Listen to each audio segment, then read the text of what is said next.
Hello, you're watching TVP World News Tonight. I'm Jonasz Rawiński. We begin with the latest headlines. Tragic aircraft accident claims the lives of 3 Ukrainian pilots. European countries struggle with overwhelming migration. And World Athletics Championships conclude in Budapest. Kyiv confirmed reports about a secret meeting between Ukrainian and NATO generals in mid-August. According to The Guardian, the 5-hour talks were a real help to Ukrainian troops from a strategic standpoint. In recent weeks, Ukraine's counteroffensive has proceeded at a measured pace, with Russian forces slowing it down with fortifications and landmines. On August 15th, Ukraine and NATO's top commanders went to a secret location on the Polish-Ukrainian border. According to The Guardian's reports, these talks were an effort of Western commanders to convince their Ukrainian counterparts to change the strategy of the ongoing counteroffensive, which had significantly slowed in pace. Following the recent visit to Kyiv, this week I traveled to the Polish-Ukrainian border with Command US EUCOM General Kavoli. We met Ukraine's Chief of Defense General Zaluchny and his senior team for a 5-hour discussion on the counteroffensive and plans for the weekend and the year 2024. According to President Zelensky's advisor, Mikhailo Podolyak, this type of meetings is not a rare occurrence during the Russian invasion. The latest one ended with a reset of Ukrainian military plans. On Friday, Kyiv claimed a breakthrough on one of the most fortified Russian defense lines. Probably because they know that this is the most important direction in which Ukrainians are interested to liberate as a priority, to break through to the Azov Sea. The defenders are also preparing to liberate southern parts of Ukraine by blasting Russian ammunition depots. One of them exploded in Berdyansk in the Zaporizhzhia region, leaving plumes of black smoke above the occupied city. And while all of Ukraine woke to the sound of air raid sirens overnight, Russians witnessed yet another drone attack, a frequent source of fear for Russians in recent months. This time, Ukrainian kamikaze drones hit aircraft and air defense equipment in Kursk and Bryansk regions. Ukraine mourns 3 pilots who died on Friday after 2 fighter jets collided during a combat mission. Among the dead is a pilot from the Ghosts of Kiev unit, who will be remembered as a staunch advocate of Ukraine getting F-16s. The causes of the tragedy are now under investigation. Captain Andriy Pilshchikov, Mayor Serhiy Prokazin, and Mayor Vyacheslav Minka. These are the names of 3 Ukrainian pilots whose lives were stolen in a tragic airplane collision in the Zhytomyr region. Pilshchikov, the youngest one, was a widely known pilot with a nickname Juice. A Ukrainian officer, one of those who greatly helped our state, very much so. My condolences to the family and loved ones, to everyone who knew the young man. The fallen pilots have made hundreds of sorties aimed at downing Russian missiles, aircrafts, and drones. Juice was the one who carried out most of these missions. His girlfriend shared a heartbreaking photo with a caption that hit a nerve. Thank you for letting me hug you once again yesterday before the flight. I will do everything as I promised. During their last flight, the pilots used an outdated L-39 combat trainer aircraft. Juice was one of the thousands of Ukrainian defenders who stressed the country's desperate need of modern weapons and craved to see F-16 fighter jets in Ukrainian skies.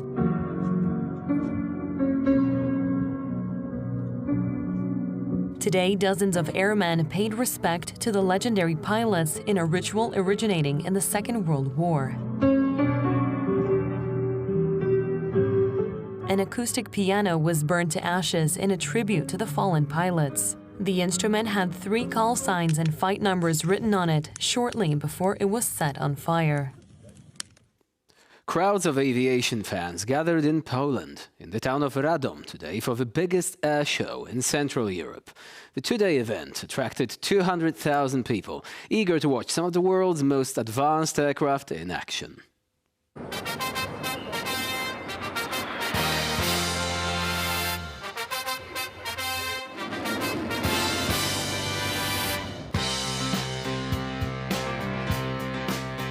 Those who came to Radom today could see a variety of different aircraft on display, from those very small ones to very big ones, like this aerial refueling tanker behind me.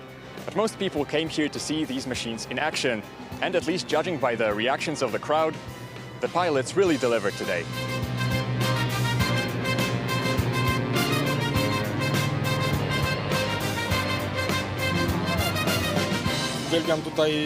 We love coming here. The last time we were here was 5 years ago. We were delighted to go back to Radom after the break. Cool flights and cool planes. The previous edition of the Radom Air Show took place 5 years ago. Since then, the Polish army acquired lots of new equipment. And since this is a celebration of the Polish aviation, the Korean-made FA-50 fighter jets are today in focus. Last year, Poland ordered 12 of those, and the first ones are already in Poland, and of course, can be seen here in Radom.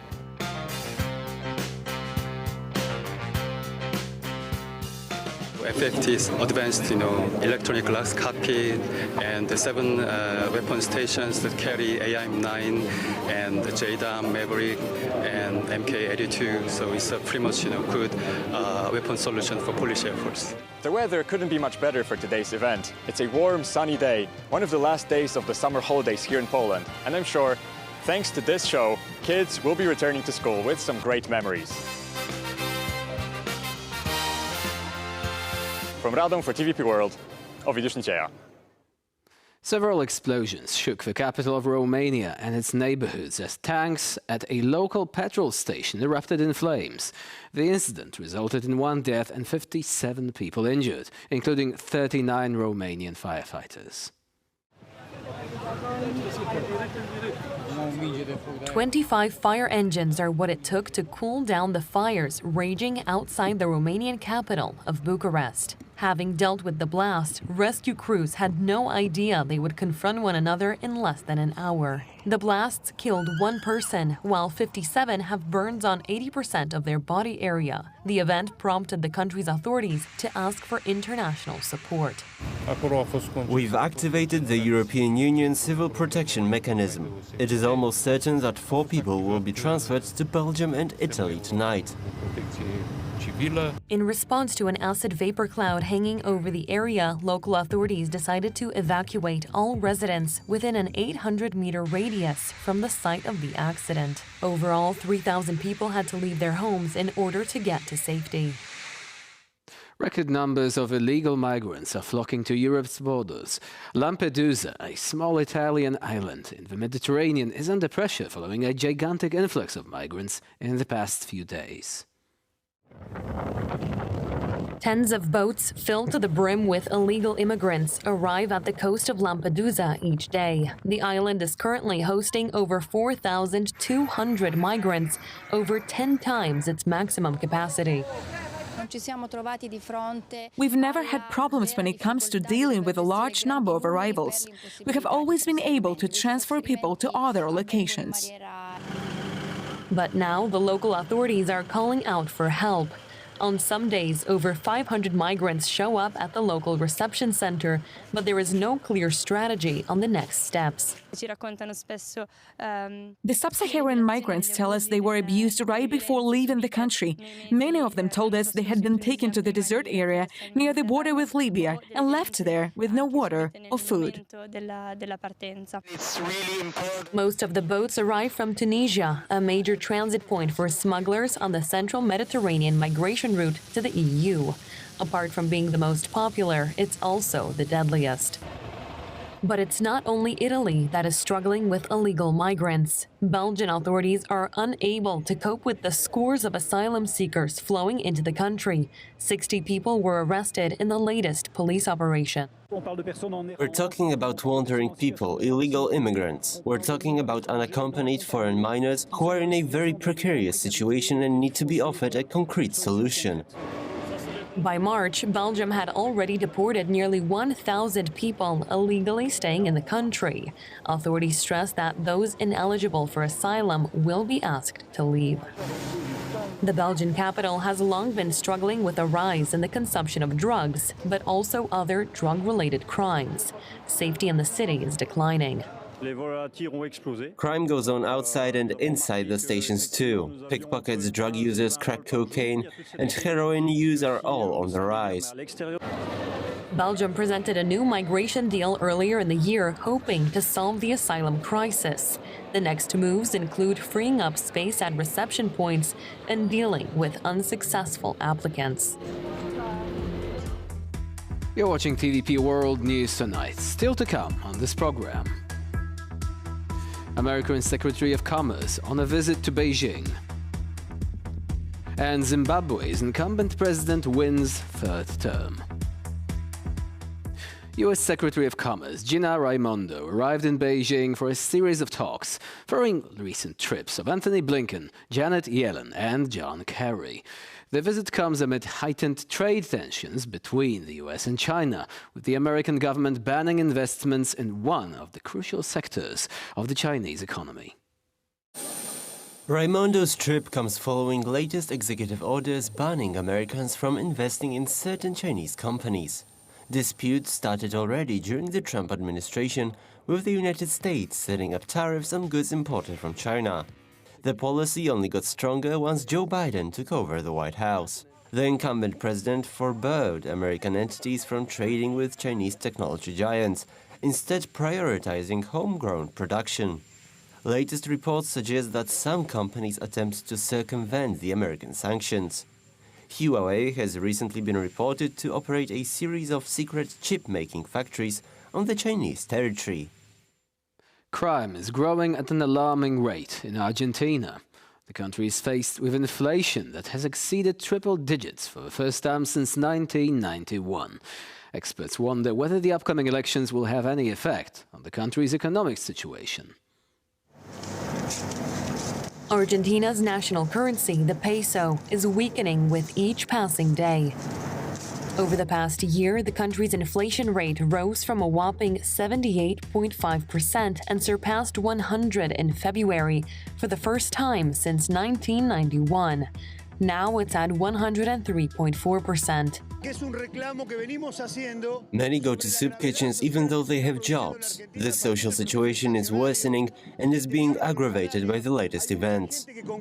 Local businesses are bearing the brunt of the deteriorating economic situation. In cities across the country, groups of people break into stores, hoping to steal food and other necessities. The looters go off the bus out of the blue. You don't even expect them. They get in and take you by surprise. You don't have time for anything. Everyone is suffering, both the sellers and the buyers. It's a very stressful situation. The country also received an invitation to join the BRICS group. The outgoing president called this a great opportunity to strengthen the economy. Ahead of the presidential elections later this year, this remains the main topic of debate between presidential candidates. But this is not the only country in the region or in the world struggling to curb inflation. Data from early last year highlights skyrocketing figures in Syria, Lebanon, Sudan, and in Venezuela, where inflation surpassed 1,000%. Venezuela was once the most prosperous country in South America.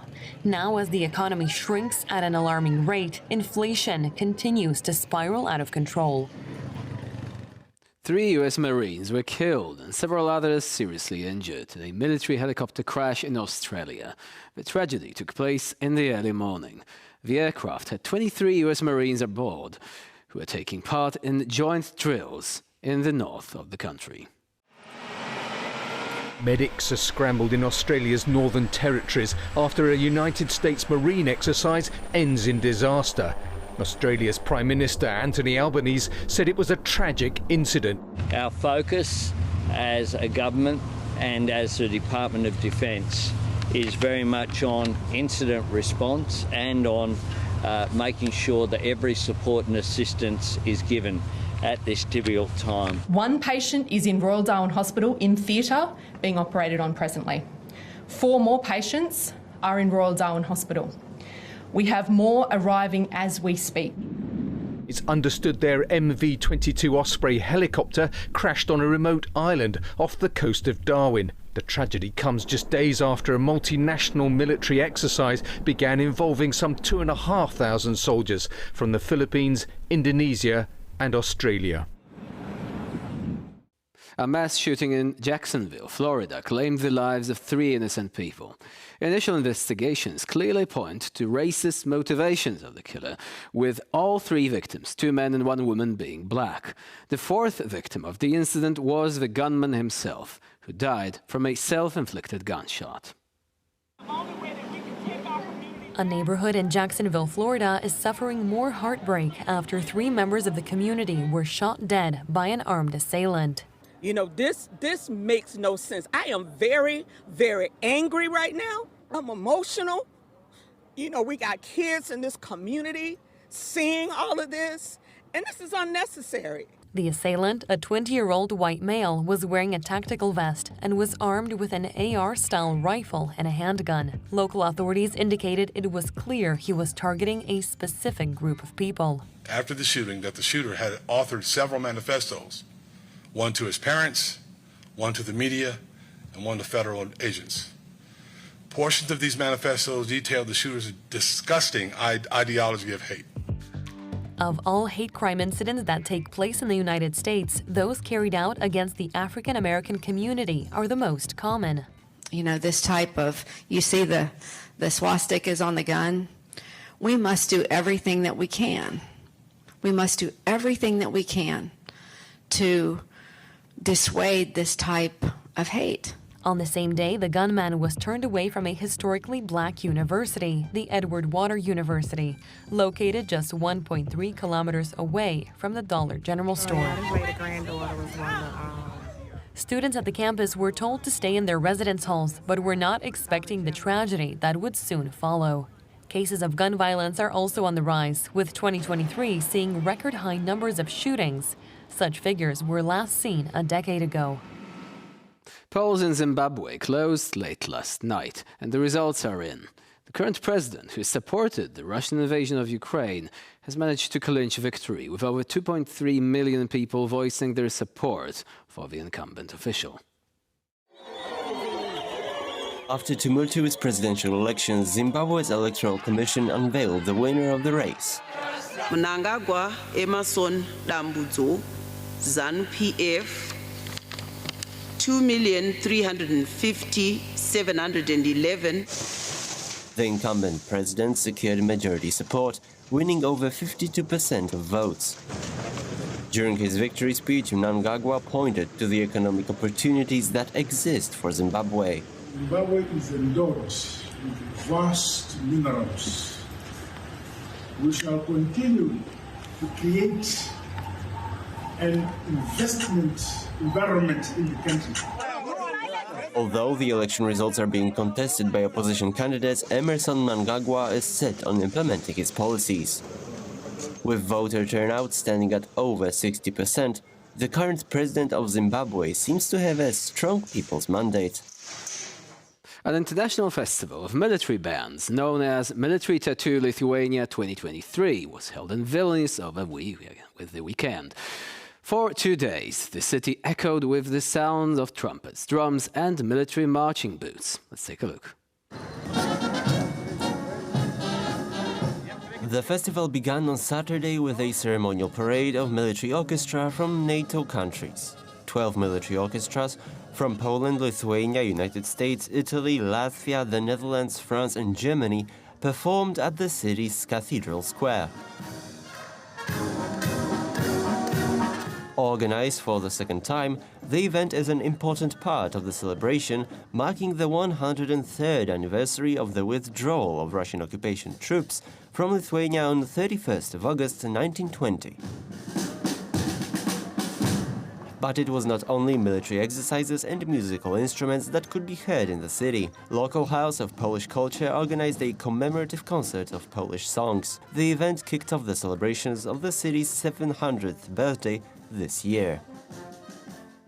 The final day of the Athletics World Championships in the capital of Hungary turned out to be successful for teams from Africa. Ugandan athlete Victor Kiplangat clinched a victory in a marathon race, completing his country's treble in long-distance running. Victor Kiplangat crossed the finish line with a 26-second margin. Seeing the checkered flag, he knew that the long-distance running treble was in the bag. Crossing the 42nd kilometer mark behind the Ugandan athlete were representatives of Israel, Ethiopia and Lesotho. Kiplangat's success was not unexpected, as the Ugandan athlete took the Commonwealth Games championship a year ago. The triple victory for Uganda has been completed by Joshua Cheptegei, who took the 10,000 meters crown earlier this week, and Jacob Kiplano's gold medal at the cross-country championships in Bathurst. The event in Budapest gathered athletes from over 100 countries from all corners of the world. But the medal table was dominated by the United States, which saw its representatives on podium 27 times. In east-central Poland, massive crowds gathered to witness the best that modern aviation has to offer at the famous Radomer show. But apart from being a veritable treat to aficionados, the event is also a timely reminder of the significance of aircraft to any modern war effort. Poland, on its way to create a powerful military deterrent on NATO's eastern flank, will be diving deeper into what makes a truly great air force in the changing world of today. Joining us now is Colonel Ray Wójcik, former Army attaché at the US Embassy in Warsaw. Hello and welcome to TVP World. Hey, great to be here. Thank you so much. So obviously the Radomer show has been a truly impressive event, a veritable treat to everyone who's interested in aviation. But it also points out to one major change that Poland is now going through. The government has invested unprecedented amounts of money in military, essentially, on all fronts, including aircraft. So what do you think is going to be the next step, perhaps, following the acquisition of FA-50s? And soon F-35s. Yeah, well, it's really a watershed in recent years, what is going on in defense modernization. Of course, since the war in Ukraine, it's even sped up this tempo for the Poles to modernize both the ground, air, and naval forces, really multi-domain approach. I was able to watch the military, they call it defilade, or the military parade on the 15th of August, which is marks the anniversary of the defeat of the Russians, literally at the gates of Warsaw by the Poles.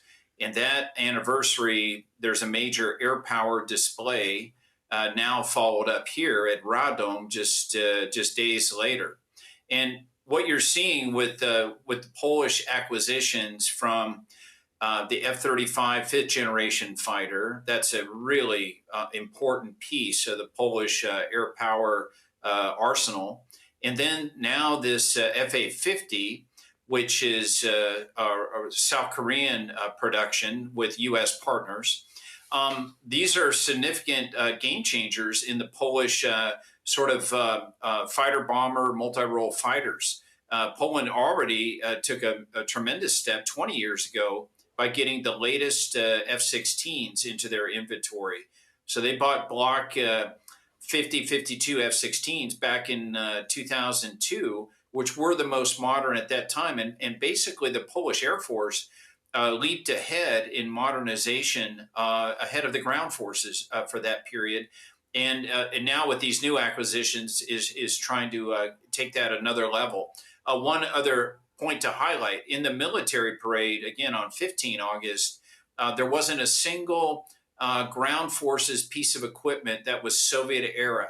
And that's significant. It sends a signal to Polish citizens about where the Polish military is going, what the government is focused on, and also sends messages to NATO allies in the region, larger NATO, and then also to the Russians. In the air, you still see some elements of legacy equipment, especially in rotary wing aircraft in Poland. And that's changing with the acquisition of combat aviation helicopters, Apaches, and then increase number of orders, I think, for Blackhawks, which are produced in Poland. And then that's the last point I'll make, is the co-production of the defense industrial cooperation is really a hallmark or a really great sign of the U.S. Polish cooperation. When you look at the production capabilities Poland has developed over the years in the South, which has U.S. partners, Lockheed, owning a major Polish aircraft facility, which is now capable of producing major components of F-16s, not only F-16s, but is producing Blackhawks. So with the Apaches, you pretty much preempted my question concerning the further acquisitions that Poland is planning. So let's jump now to Ukraine. How does the war in Ukraine inform our understanding of how these conflicts will be fought in the near future? Because we have a mix of traditional aircraft, but also an increasingly significant use of drones of various types and various levels of complexity. Yeah, well, one thing's for sure: without the ingenuity, innovation of the average soldier and the leadership of the Ukrainian military, they would not be able to do what they're doing today because they just don't have the advanced capabilities we have in the West, especially when we talk about the air. So they've had to improvise in many ways. They do have a lot more modern drone capabilities than they did at the beginning of the war, given to them by the United States, the Turks and others. And the Ukrainians are taking them to the next level in capabilities and upgrades and innovation, dropping, non-standard munitions from small drones against Russian targets. They're using the drones to find and fix, to find the Russian command and control locations, rear supply nodes where they have ammunition stored. You've seen a number of attacks that way. And then in long-range capabilities, using some legacy or upgraded, let's say, Ukrainian-produced drones to go against targets literally in Russia, in Moscow, and then deep into Crimea, and basically in the Ukrainian theater, scaring off the presence of Russian ships in Crimea. So you see, they're being very innovative, and they're given a short deck to deal with, and they're doing a great job. Drones for the future are clearly on display now for the rest of the world, and the debate, I think, about manned aircraft and unmanned aircraft, I think, get to your main point, will continue. It continues now in the United States, but for the next generation, maybe two, the United States has stuck with a healthy mix of manned aircraft and drones to have the full aviation or air power mix. And now one quick question, because we only have about 1 minute left. F-16s for Ukraine. It is good that they will be making their way there. The training programs for Ukrainian pilots is set to begin somewhere this fall. But will this have any impact on the counteroffensive, given that the aircraft itself will not be arriving earlier than 2024?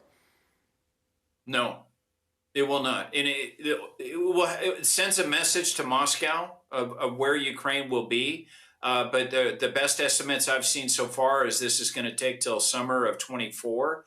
I think it's a very, very poor judgment on the United States policymakers now that we haven't taken the lead. We've produced thousands of F-16s. We're the lead nation on F-16s.